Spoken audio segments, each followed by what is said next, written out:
Hi friends, ഇന്ന് നല്ല Angamaly style മാങ്ങാക്കറിയാണ് ഉണ്ടാക്കുന്നത് കേട്ടോ. അപ്പോൾ അതെങ്ങനെ ഉണ്ടാക്കുന്നതെന്ന് നോക്കാം. ആദ്യം ഒരു മൺചട്ടി അടുപ്പത്ത് വെച്ചിട്ട് അതിലേക്ക് അധികം പുളിയില്ലാത്ത ഒരു മാങ്ങയോളമുണ്ട് കേട്ടോ. അപ്പോൾ അതിൻ്റെ തൊലിയൊക്കെ ചെത്തിയിട്ട് ഇതുപോലെ നീളത്തിൽ അരിഞ്ഞെടുത്തിട്ടുണ്ട്. ഇത് ചേർത്ത് കൊടുക്കുക.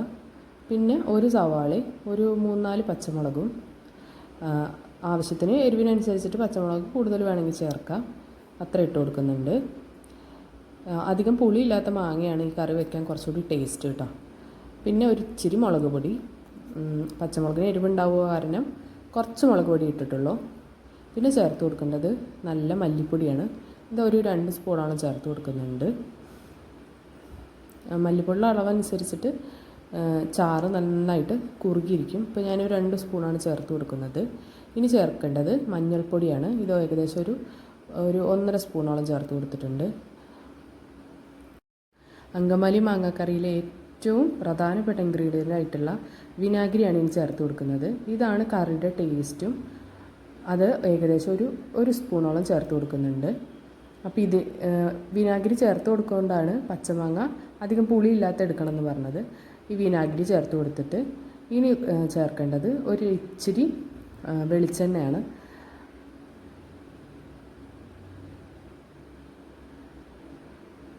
ഈ വെളിച്ചെണ്ണ ഏകദേശം 1 സ്പൂണോളം ചേർത്തതിന് ശേഷം കൈ വെച്ചിട്ട് ഇത് നന്നായിട്ട് തിരുമ്മിയെടുക്കണം. ഉപ്പ് ചേർക്കാൻ മറന്നു കേട്ടോ. ഉപ്പിട്ട് കൊടുക്കണം. 1 സ്പൂണോളം ഉപ്പിട്ട് കൊടുത്തിട്ടുണ്ട്. ഇനി കറി തിളച്ച് വരുമ്പോൾ നമുക്ക് ആവശ്യത്തിന് വേണമെങ്കിൽ ചേർത്ത് കൊടുക്കാവുന്നതാണ്. ഇപ്പോൾ ഒരു സ്പൂണോളം ചേർത്ത് കൊടുത്തിട്ട് ഇതുപോലെ കൈ വെച്ചിട്ട് നന്നായിട്ട് ഇത് തിരുമ്മിയെടുക്കണം. ഈ മിക്സിങ്ങിലാണ് ഈ കറിയുടെ ടേസ്റ്റ് മുഴുവൻ ഇരിക്കുന്നത് കേട്ടോ. അപ്പോൾ ആ പൊടികളും സവോളയും പച്ചമാങ്ങയും എല്ലാം കൂടി ഇതുപോലെ നന്നായിട്ട് മിക്സ് ചെയ്തെടുക്കണം.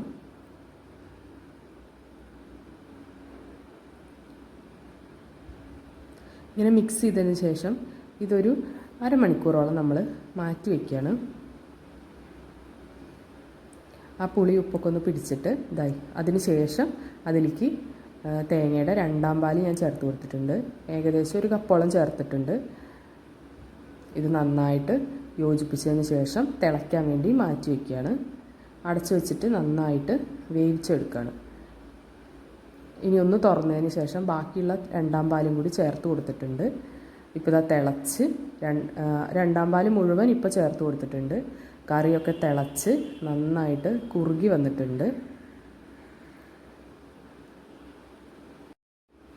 കറി ഇത് നന്നായിട്ട് തിളച്ച് നല്ല കുറുകി ആ മാങ്ങയൊക്കെ വെന്ത്, മാങ്ങയും സവോളയൊക്കെ വെന്ത് നല്ല ടേസ്റ്റായിട്ടുള്ള കറിയായി വന്നിട്ടുണ്ട്. ഇനി നമുക്ക് ടേസ്റ്റ് കൂട്ടാൻ വേണ്ടിയിട്ട് ഇതിലേക്ക് ചേർത്ത് കൊടുക്കുന്നത് തേങ്ങയുടെ 1ാം പാലാണ്. ഇത് ഗ്യാസ് ഓഫ് ചെയ്തതിന് ശേഷം തിളയൊക്കെ ഒന്ന് പോയി എന്നിട്ട് വേണം ഈ തേങ്ങാപ്പാൽ ചേർത്ത് കൊടുക്കാൻ, 1ാം പാല് ചേർത്ത് കൊടുക്കാൻ വേണ്ടിയിട്ട്. ഇപ്പോൾ അത് ഗ്യാസ് ഓഫ് ചെയ്ത് വെച്ചിരിക്കുകയാണ് കേട്ടോ. ഇനി ഇത് നന്നായിട്ട് ഇളക്കി മിക്സ് ചെയ്യാം. ആ കളറ് നോക്കിയേ, നല്ല അടിപൊളി കളറല്ലേ. നല്ല കുറുകിയ ചാറുമാണ്. ഉപ്പൊക്കെ പാകമാണ്. ഉപ്പും പുളിയൊക്കെ കറക്റ്റായിട്ടുണ്ട്. അപ്പോൾ നമ്മുടെ കറി റെഡി ആയിട്ടുണ്ട്. ഇനി ഇതൊന്ന് വറുത്തിടണം. അപ്പോൾ ഇതിന് വേണ്ടിയിട്ട് കടുക് പൊട്ടിച്ചിട്ട് ഇതിൽക്കൊരു ഇച്ചിരി ഉലുവയും വറ്റൽമുളകും കറിവേപ്പിൻ്റെ ഇല ഇട്ടിട്ട് വറുത്തിട്ടിട്ടുണ്ട്. അപ്പോൾ നമ്മുടെ നല്ല ടേസ്റ്റി ആയിട്ടുള്ള അങ്കമാലി സ്റ്റൈല് മാങ്ങാക്കറി റെഡിയായി. ഇത് ചോറിന് മാത്രമല്ല കേട്ടോ, ചപ്പാത്തിക്കും ദോശയ്ക്കും ഒക്കെ നല്ല അടിപൊളി കോമ്പിനേഷനാണ്. തലേ ദിവസം രാത്രിയൊക്കെ ഉണ്ടാക്കി വെക്കുകയാണെങ്കിൽ പിറ്റേ ദിവസത്തേക്ക് എടുത്തു കഴിഞ്ഞിട്ടുണ്ടല്ലോ നല്ല അടിപൊളി ടേസ്റ്റാണ്. പോരാത്തതിന് ഇനി പഴങ്കഞ്ഞിയോടെ ഉണ്ടെങ്കിൽ പിന്നെ പറയുകയും വേണ്ട. പഴങ്കഞ്ഞിയുടെ കൂടെ നല്ല അടിപൊളി കോമ്പിനേഷനാണ് പഴങ്കഞ്ഞിയുടെ കൂടെ. നല്ല ഉണക്കമീനും പപ്പടവും പഴങ്കഞ്ഞി ഇതുപോലെ അങ്കമാലി സ്റ്റൈൽ മാങ്ങാക്കറിയും കൂടി ഉണ്ടെങ്കിൽ ഉണ്ടല്ലോ വേറെ ഒന്നും വേണ്ട. അപ്പോൾ എല്ലാവരും ഒന്ന് ട്രൈ ചെയ്ത് നോക്കണേ.